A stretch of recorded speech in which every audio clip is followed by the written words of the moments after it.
Eu fiz uma perguntinha para você assim, como é que alguém espera crescer, o crescimento espiritual, se essa pessoa ela não se humilha? Não se humilhar ofende primeiro o caráter de Jesus, que é manso e humilde de... Então, como é que você quer ser semelhante a alguém que é humilde se você não quer ser humilde e manso? Se isso não te atrai, essa virtude não te atrai. Eu quero outra virtude, essa não. Eu quero ser Thor, Capitão América, Hulk, mas não Jesus. Jesus é manso e humilde de essência, de coração.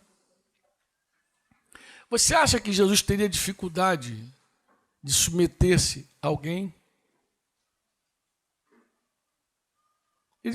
Você acha que Jesus quebrou a autoridade de José e Maria? Ou a Bíblia diz que ele foi guiado... Aquela situação dos 12 anos de Jesus no templo, lembra? Mas diz que ele seguiu com os pais dele e respondia aos pais dele. Lembram disso? Ele era sujeito. Mas por que ele era sujeito? Primeiro, porque ele é humilde e manso. Segundo, porque ele não podia quebrar a própria palavra. Quem mandou os filhos submeterem aos pais foi ele. Ele é o verbo encarnado. Como é que ele ia contrariar algo que ele falou?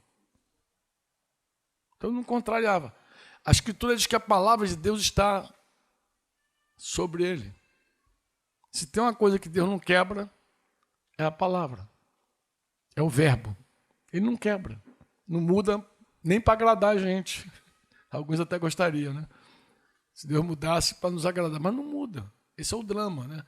Por que Jesus morreu? Porque a justiça de Deus tem que ser cumprida. A palavra de Deus não muda. A alma que pecar, essa morrerá e acabou. O sacrifício de Jesus, tudo que Deus fez nesse projeto, mas só foi necessário porque Deus não muda. Nele não há sombra de variação. Isso deveria ser também para nós uma coisa muito boa. Por quê? Porque as promessas dele sobre nós não quebram. Amém? O que ele falou sobre nós é verdade. É verdade. Só precisa crer. Porque ele não muda a palavra dele. Não muda. Um dia eu estava assim, muito quebrantado com Deus, orando.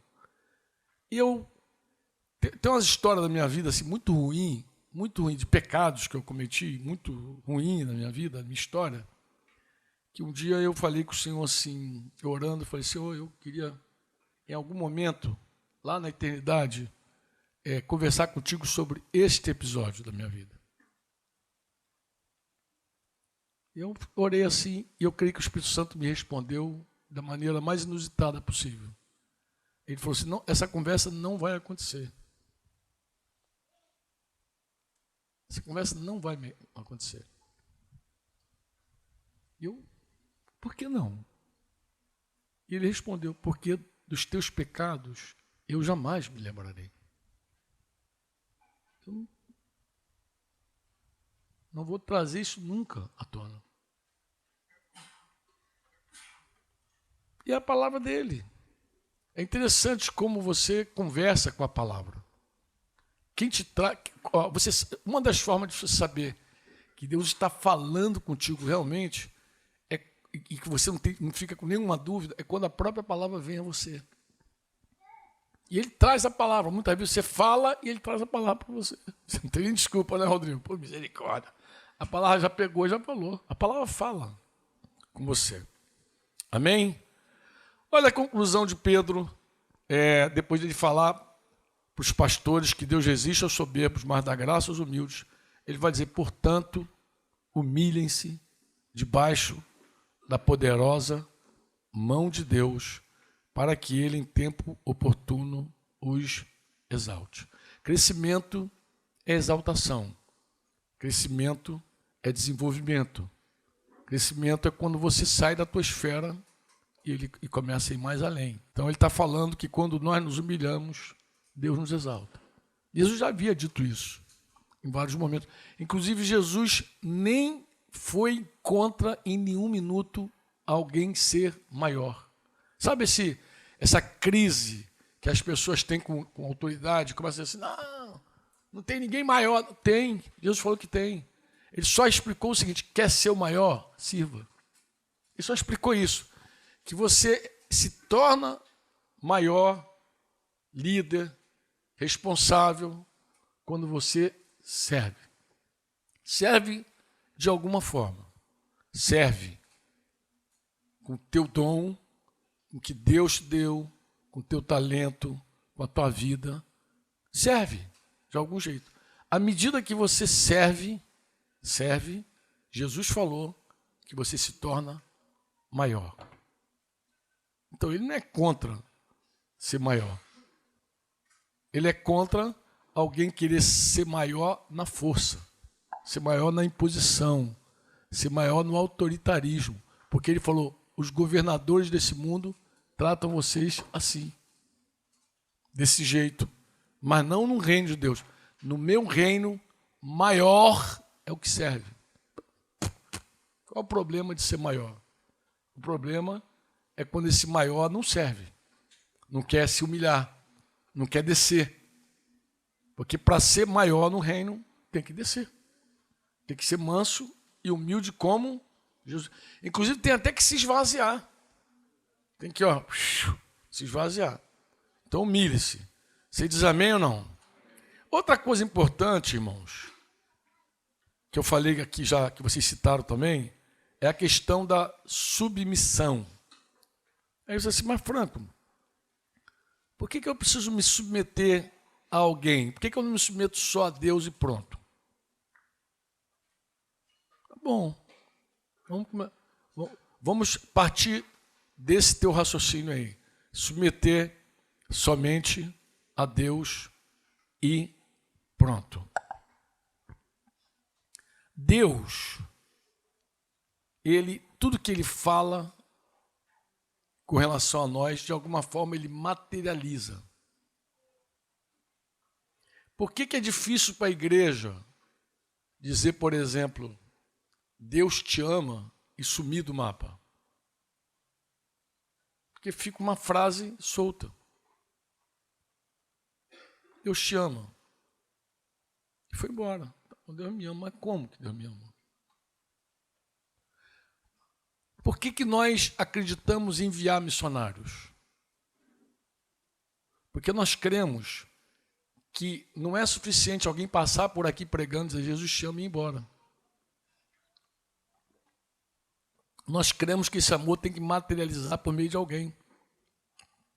Alguém tem que dizer, cara, Deus me ama mesmo. Mandou esses cabeçudos feios para cá, de longe. O cara podia... Eu lembro de uma viagem aqui mesmo, era um mês quente desse, estava evangelizando, falando de alguém. Cara, tu mora no Rio? Eu falei, eu morava no Rio ainda, tu vê, em 2013 deve ter sido. Eu falei, moro. Pô, mas Rio agora, janeiro, praia. Começou a falar assim das coisas boas do Rio. O que vocês estão fazendo aqui? Pô, não tem coisa melhor para tu fazer, não, em janeiro, do que estar em Pôr da Folha? Isso foi o nordestino que me enquadrou aqui. Eu falei, cara, tem coisa muito melhor. Claro que tem, depende do teu olhar, do teu aspecto, o que você enxerga. Mas nós viemos aqui falar, até samba, né? Viemos falar aqui do Deus que te ama. E como é que a gente vai falar do Deus que te ama sem materializar isso de alguma maneira? Então, Deus materializa, Deus torna viável, visível. Deixa eu fazer uma pergunta para você, amado. Será que Deus, sendo quem Ele é, não poderia ter enviado Jesus já com 30 anos aqui, com 30 anos já, para cumprir a missão dele? Apareceu do nada, apareceu um homem pregando do nada e começou a fazer coisas maravilhosas. Blá, blá, blá. Eu te pergunto, por que Jesus teve que ser um menininho igual esse que está aqui na frente? Olha lá, Dante, por que Jesus teve que ser assim? Por que já não chegou aqui adulto? Não podia ter chegado adulto? Sim ou não? Sim ou não? Não vou mais além. Será que Deus não poderia resolver esse assunto de outro jeito? Jesus vinha aqui só para morrer e acabou aquele processo. Por que ele teve que nascer, comer, fazer xixi, fazer cocô, Por que Jesus viveu dessa maneira? Por quê? Hebreus, olhando para o autor e consumador da fé, eu falei que Hebreus falava muito de perdão, lembra que eu falei? Hebreus 4, 15 e 16. Olha que coisa interessante, Hebreus 4, 15 e 16. Porque não temos sumo sacerdote que não possa se compadecer das nossas fraquezas. Eu gosto demais desse texto. Nós não temos sumo sacerdote que não possa se compadecer das nossas fraquezas. Pelo contrário, ele foi tentado em todas as coisas, a nossa semelhança, mas sem pecado. Portanto, aproximemo-nos do trono da graça com confiança, a fim de recebermos misericórdia e encontrarmos graça para o quê? Ajuda em momento oportuno. Jesus se fez um homem, um menino, nasceu. Eu acho que foi C.S. Lewis que disse que o cristianismo é uma questão de carne e osso. A igreja é uma questão de carne e osso, meus amados. A igreja é chamada de o corpo de Cristo. Ah, mas quem manda é a cabeça. Sempre vai ser assim com a igreja também. Quem manda é Jesus. Mas como Jesus manda? Como é que Jesus dá os comandos na igreja? Como é que ele faz isso? No início, ele fazia isso por meio dos apóstolos. E os apóstolos. Mas foram surgindo outros ministérios. Até Paulo, em algum momento, aparece também, né? Mas aparece depois. Paulo nunca viu Jesus fisicamente falando assim. Não andou com Jesus, não fez parte do ministério de Jesus. Paulo é aquele apóstolo do Espírito Santo. Atos 13, ele foi designado com Barnabé para fazer a obra. Mas Paulo depois se tornou um apóstolo dirigindo a igreja. Mas de onde saiu esse cara para ficar aqui dizendo o que tem que ser feito? Porque Deus usa também pessoas. Aí você fala, Franco, mas como me proteger do abuso? Ah, tem como. Como é que a gente faz isso? Como é que a gente se protege? Como é que eu submeto a minha vida a alguém sem ser manipulado, abusado por essa pessoa? Eu vou te falar como. Que é uma coisa antiga também entre nós. Assim, ó. Todo mundo que cuida de vidas, ele deve estabelecer a autoridade na vida do discípulo. Então ele estabelece assim, olha, a autoridade absoluta, porque você foi chamado para ser discípulo de Jesus, não é meu. Eu estou aqui como cooperador seu. A autoridade absoluta é a palavra. Então, se eu abro a Bíblia e te mostro o que Jesus falou, aí é você com ele. Sabe por que é você com ele? Porque João 8 vai dizer, se vocês permanecem na minha palavra, serão verdadeiramente meus discípulos. Então, o discípulo de Jesus, um dos termos para seguir Jesus é a obediência à palavra dele. Então, não tem que ficar batendo boca com o Vaguinho, se eu tenho a palavra. O Vaguinho, a palavra diz isso, é você e Deus. Decide aí, neguinho. A autoridade absoluta é a palavra. A palavra. Isso é importante para quem é discipulado e para quem discipula. Por favor, tá? Você que cuida de gente, se liga no que eu vou te falar. Porque assim, não tente impor a sua opinião sobre as pessoas. Isso é abuso. A sua opinião é a sua opinião. Você pode até o teu conselho não é absoluto. Ah, não é? Não, o teu conselho não é absoluto. Inclusive, quando você dá um conselho para alguém, se você quiser que ela ouça Deus mesmo, você diz para ela, eu te recomendo a ouvir outras pessoas sobre isso. E onde é que entra o conselho? O conselho entra justamente naquelas coisas que não estão claras na Bíblia. Porque tem coisa que é claro, pô. Tem coisa que não tem que discutir. Hoje eu sentava com o irmão e falei, irmão, por que você tem dificuldade com essa palavra tão clara?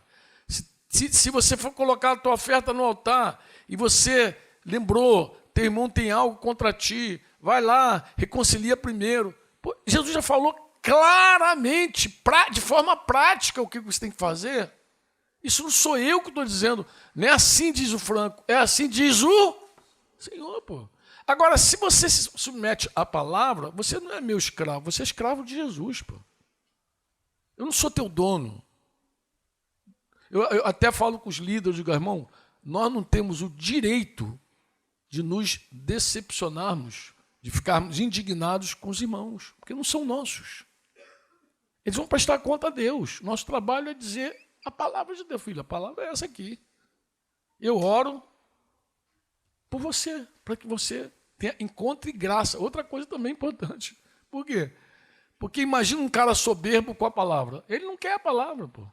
Ele nem, não, para pior, ele não tem nem poder para cumprir a palavra. Porque Deus dá graça aos humildes. Imagina, Vaguinho, tu discipulando um cara que tu vê que o cara está soberbo e a palavra está diante dele. Eu lembro até no Chile, fizeram uma rodinha uma vez para tratar um assunto com o irmão, entrei, fiquei ouvindo. Um cara altamente soberbo e os pastores ali tentando coisa e tal.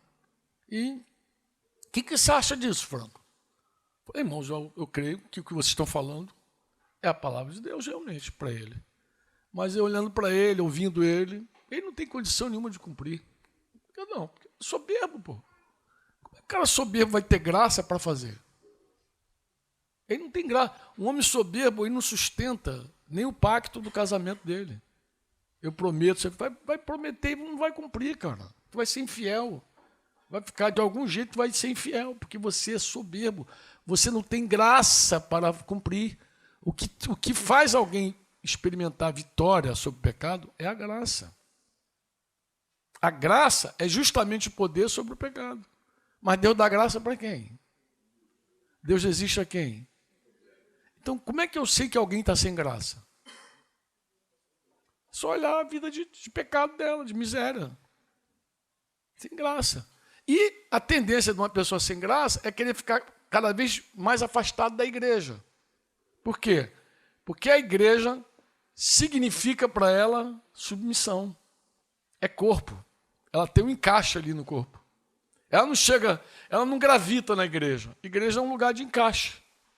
Você não gravita, tu tem que encaixar. A não ser que tu guarda aquela igreja que só assiste reunião. Tu vai lá, assiste reunião, encontra o pastor na porta, volte sempre. Aí acabou. Se esse modelo de igreja que você quer, de verdade, você não está nem encaixado na igreja, está encaixado no prédio, numa celebração. Mas viver igreja é um encaixe, amado. É um lugar de prestação de contas, é uma família, pô. É igual o cara casar, pô. Eu digo para os homens, você não quer prestar conta? Não casa, pô. Porque a hora que tu casar, tu vai ter que dizer para tua mulher para onde tu vai. Para o homem que eu estou falando isso. Tu acredita que quando eu casei, eu sumia e eles não sabiam para onde eu estava? Tu crê no negócio desse? Crê? Eu casei e segui solteiro. De verdade, eu não maltrato total. Ela, cadê você? Ah, saí, pô. Você está onde? Não interessa. Eu já vivi assim. Eu já vivi essa vida só. Eu saí de casa, aí fui morar sozinho, aí morei sozinho um tempo, aí casei. Casei, levei Denise para casa, e aí, sabe? E não tinha zap para ficar atrás, zapeando o cara. Onde é que está você? Não tinha nada, mano. Eu simplesmente sumia. E para piorar, posso falar? Às vezes sumia por mais de um dia. Ixi, como é que esse negócio sobrevive? Às vezes eu saía de tarde para fazer uma coisa, voltava no dia seguinte. Eu lembro que eu comprei uma pizza uma vez, e o cara não tinha a forminha, e falou assim, não, pode levar essa forma, a forma da... E eu falei, Denise, vou ali devolver a forma, tá? Uma tarde, no dia seguinte, sei lá, 2 dias depois. Tá legal. Fui, aí cheguei lá, encontrei não sei com quem, vi não sei quem, fui não sei para onde, eu sei lá, acho que eu voltei 2 dias depois para casa. E fui entregar a pizza. E eu saía com uma roupa, voltava com outra. E, às vezes nem lembrava de que essa roupa, de quem é. Peguei de alguém, qual foi essa vida. Mas essa vida que Jesus encontrou, confrontou, e as minhas maiores dificuldades no início, irmão, era justamente submissão. Eu não submetia a minha vida a ninguém, nem no quartel eu submetia. Era um cara rebelde. Como viver a igreja? Igreja é um lugar de cuidado mútuo. Sujeitando-vos uns aos outros no temor de Deus. Você lembra que esse texto de Efésios fala de não se embriague com vinho, no que há dissolução, contenda, mas enchei-vos do Espírito Santo, falando entre vocês com salmos, hinos, cânticos espirituais, sujeitando uns aos outros no temor de Deus. Amém? E você aperfeiçoa a unidade do corpo, porque é uma sujeição mútua. Eu falo isso para os homens, hoje estou mais voltado para cá, né, para os homens. Assembleia de Deus, tá, menina ali, rapaz aqui, tá joia. Então, assim, não, a Assembleia de Deus é antiga, né? As antigas, agora eu acho que ninguém separa mais. Eu lembro tem umas comunidades antigas que a gente ia, separava, né? Ia lá, eu queria ficar perto da minha mulher. Não, tua mulher vai para lá, você fica, não posso ficar com minha mulher, não. Aqui é de separar, mulher de um lado, homem do outro. Embora. Então, assim, eu digo assim, imagina um homem tendo que dizer para a esposa várias coisas da vida dele. Tu acha que um bom casamento é sorte ou é investimento? E como é que fica um cara que nunca abriu a conta dele para ninguém? A senha dele é inviolável. Com 3... Como é que dá o nome daquele esquema para... Não tem... Não é 2 fatores, não. 5 fatores. Para a esposa. Para a esposa, 5 fatores. Para a esposa, 5 fatores. Imagina uma mulher que é casada e não sabe absolutamente nada do seu marido. Não sabe quanto ele tem na conta, nada. Alguém pode achar isso um absurdo, né? Sabe nada. Aí o cara morre. A mulher não sabe nada. Sabe que relacionamento é esse? Eu vou dizer o que é. É senhor e escravo. Jesus que falou. O escravo não sabe das coisas do seu senhor. Amigo. Eu chamo vocês de amigo, porque vocês sabem tudo. Outra coisa, igreja é um lugar de amigo. É um lugar de transparência. É um lugar de conversa séria, franca, olho no olho. E vão se formando vínculos mesmo, juntas e ligamento, que foi o texto que eu peguei aqui e acabei desviando, mas vou terminar com ele. Colossenses 2:19. Eu vou ler o 18 também, porque aí fala um pouquinho desse abuso, mas um abuso diferenciado. Esse aqui não é um abuso da autoridade. Isso aqui é um abuso dos dons. Tem muitos lugares que as pessoas não governam com autoridade, mas governam com dons, profetizando, tem visão, Deus falou, aí as pessoas ficam com medo, aí não tomam nenhuma decisão, que é tanta visão para cá, tanta visão para lá, tanta profecia, e as pessoas não se movem realmente por uma coisa madura, por ouvir Deus de fato. Se move com sinais, visão, alguém disse, Deus falou, entendeu? E não é uma coisa madura. E o tema aqui parece que é esse. Ele fala assim, não deixe que ninguém se faça árbitro para desqualificar vocês com pretexto de humildade e culto de anjos. Até culto de anjos eu já vi no meio da igreja. Igrejas inteiras que cultuavam anjo, anjo descia, anjo falava, anjo profetizava na boca das pessoas. Talvez vocês nunca tenham visto isso, mas eu já vi. Presenciei. Tive que confrontar isso em alguns lugares por onde andei. Baseando-se... Já viu isso, já? Mas no Rio teve uma febre, meu irmão, de culto a anjo. Anjo na reunião, os anjos estão chegando, os anjos estão falando. Até que um dia eu visitei uma irmã que recebia um anjo lá, mas o anjo era um explorador, né, Denise? A irmã ficava deitada, profetizando, fazia nada, um monte de mulher trabalhando para ela, coisa e tal. Eu tinha advertido, eu falei, gente, isso é carne, isso é demônio, isso não tem nada a ver com Jesus, com a Bíblia, com a igreja, mas as pessoas quando estão na onda, elas ficam cegueta, né? Aí um dia a irmã ficou na carne, falou assim, Franco, bem que tu falou. Eu falei, por quê? Eu fui lá levar um suco de laranja para o anjo, e o anjo falou, está com pouco açúcar, bota mais açúcar. Aí eu falei, pô, o anjo estava exigente nesse dia. Estava com pouco açúcar. Lembra disso, Dedê? Que o anjo reclamou que estava com pouco açúcar. Nós passamos muita coisa, meu amor. Muitas aventuras já nessa vida. Eu já tinha divertido aqueles irmãos. Falou, vocês sabem que isso é uma furada, isso é uma roubada, gente. Isso não tem nada a ver com Deus. Mas a pessoa ficou tão cega, tão... Cara, cegueira é um negócio muito doido, cara. Quando a pessoa fica enfeitiçada mesmo com um negócio assim, ficar cega, acredita, não é Deus, já falou minha vida toda, já deu a ficha, já deu... Aí que a pessoa fica cega, cara, cega. Um espírito de adivinhação, um negócio esquisito. E ele está falando assim, não deixe ninguém desqualificar, inclusive com pretexto de humildade, culto de anjo, baseando-se em visões, estando cheio de orgulho, sem motivo algum, na sua mente carnal. Tu vê que isso aqui é uma dominação de alguém que quer usar o místico para governar, e Paulo está dizendo, não deixa. Mas ele fala assim, e não, aí vai falar dessa pessoa, que essa pessoa ela não está unida à cabeça, ela não está retendo a cabeça, ela não está no corpo. Em geral, essas pessoas, inclusive, não estão na igreja. Elas são ministérios totalmente livre, full, itinerante, é um negócio muito estranho. Não é corpo. Essa gente nunca quer estar envolvida em corpo, nunca quer prestar conta de nada a ninguém, a vida, nada. É gente que vive sem prestar conta da vida. Vocês vão lembrar de alguns aí. Bem, aí ele vai explicar um pouquinho sobre o corpo, né?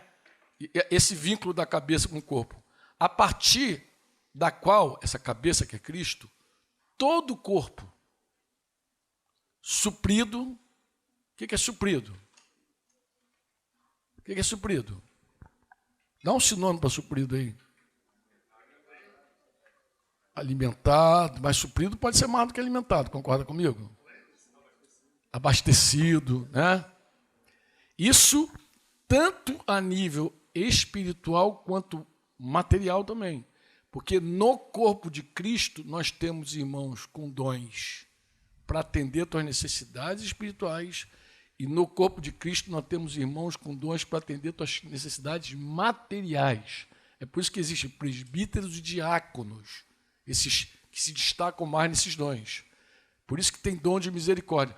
Porque na igreja, Deus constitui pessoas para atender a tua necessidade básica da hora, da fome, da roupa, como também constitui pessoas que vão alimentar teu coração, que vão te ensinar o que você precisa, que vão trazer coisas espirituais para a tua vida. Deus é completinho, tá vendo?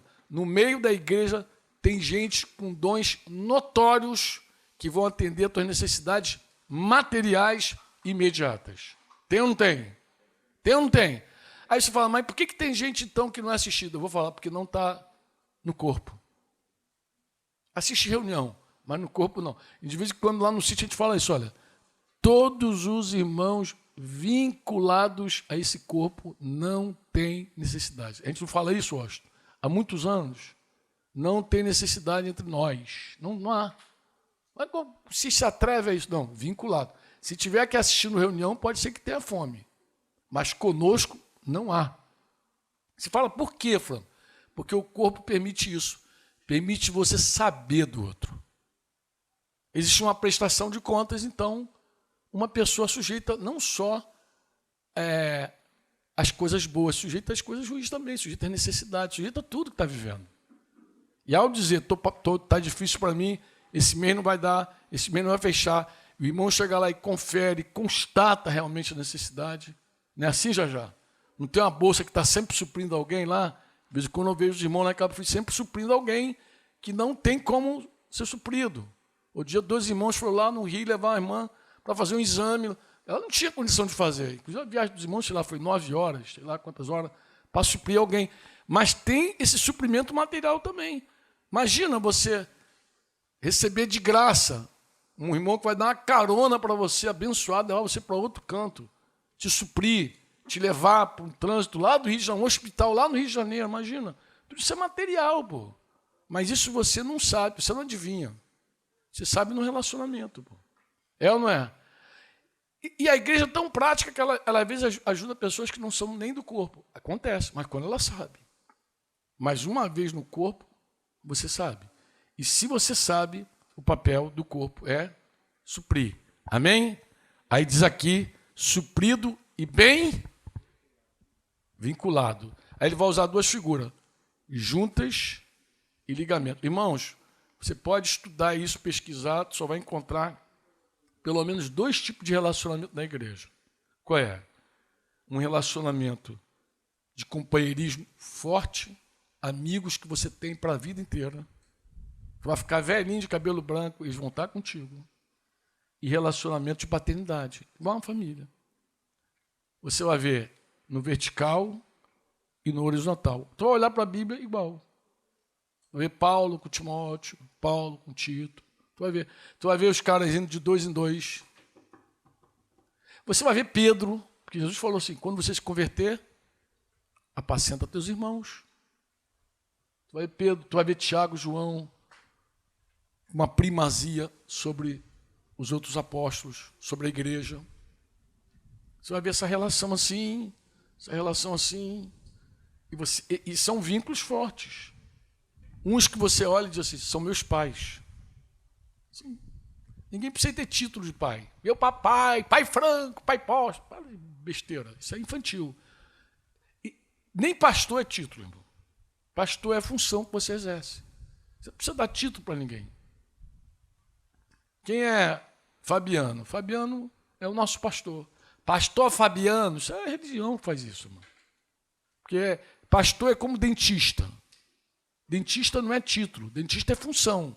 Doutor é título. Só que Deus não deu título para os discípulos dele. O único que tem título na Bíblia que a gente conhece é Jesus, Kyrios. Ele tem a soma de todos os nomes. Senhor, a palavra Senhor vem na frente. Senhor Jesus. Quem ele é? Meu Salvador. Mas Senhor é título. Senhor é título. Quer ver? Jesus é sumo pastor. Inclusive, Pedro diz isso lá. Sumo pastor. Alguém fala assim, sumo pastor Jesus. Fala assim? Tu fala não. Jesus. O Senhor é meu pastor. Porque pastor não é título. Então, não precisa se encher de título.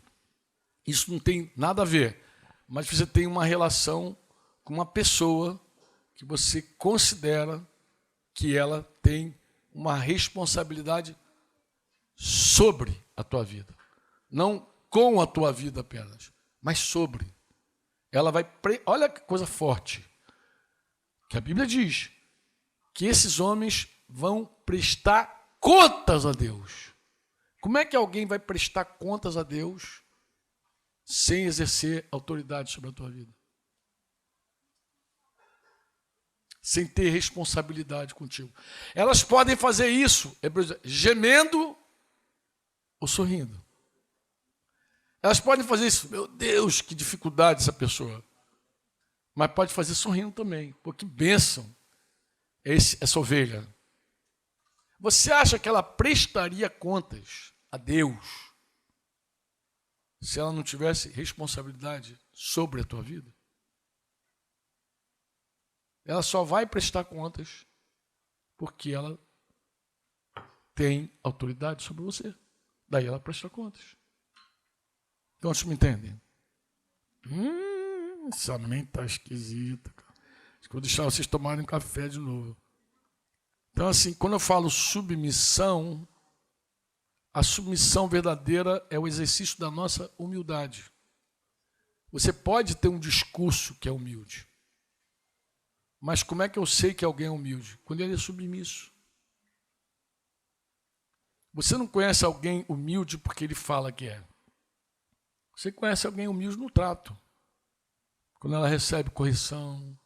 Quando ela submete o coração. Quando ela presta contas da vida sem forçar. Não precisa forçar. É muito feio quando um homem tem que cobrar da mulher submissão. Muito feio. Muito feio, de verdade, vocês que são homens. Muito feio. Muito feio. Porque a Bíblia não manda a mulher obedecer o marido, manda ela se submeter. A Bíblia manda o filho obedecer o pai. Porque obediência requer ordens claras. Submissão não precisa de ordem. Uma mulher submissa, ela não precisa de ordem. Uma mulher submissa, ela é submissa. E quando nós somos submissos também uns aos outros, é do mesmo jeito. É muito feio tu cobrar um pastor a conduta dele, por onde ele anda. Muito feio. Eu acho isso muito feio. Ficar cobrando de um pastor no presbitério o que ele foi fazer. Eu acho que ele, por humildade, deveria prestar contas da vida, de tudo. Quanto mais você presta contas, mais guardado você está. Isso é para as irmãs. A bênção da submissão é que a submissão te guarda. Te guarda. É difícil para um homem falar com uma mulher submissa, porque, em geral, tudo que ela fez, ela submeteu o marido. E aí ele fica como... Ela, mas eu falei contigo. Ela vai dizer assim, meu bem, mas eu falei contigo. Foi? Falou. Está com ele. A bola volta. É muito terrível quando a bola volta. Não, quando a bola volta. A bola volta, acabou, pô. A bola voltou. Eu falei com você. Então não é um menosprezo ser submisso. É uma proteção. É uma proteção. Mas eu te consultei, você me falou isso assim. Eu falei para o Rodrigo, convidei o Rodrigo, mas falei o que para você? Sujeita aos teus pastores. Até porque se não sujeita também, não precisa estar aqui, pô, um cara pipa voada. Não, sujeita. Deixa os teus pastores arguir, perguntar quem é essa galera, quem é essa turma, quem é essa tropa, o que eles fazem lá. Assim, pô. Porque é isso que faz a pessoa crescer. Imagina a gente vir para cá, falar de crescimento com um cara que nem não sujeita a vida a ninguém, pô. Vai crescer para onde essa criatura? Nem vínculo perfeito no corpo ela tem. É uma pessoa que não está nem suprida e nem bem vinculada. Por quê, Franco? Porque ela não entende as juntas e os ligamentos do corpo. E aqui eu vou para a minha última pausa.